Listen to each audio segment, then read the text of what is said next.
Relationships. You cannot succeed alone. God even said,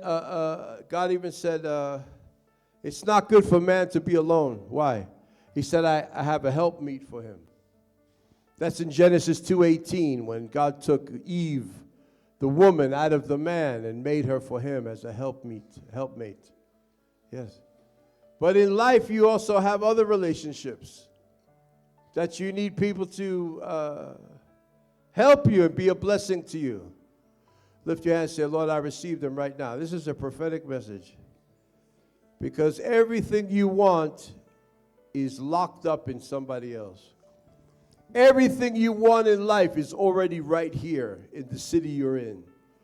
All the money, all the help, all the resources, all of it is already here.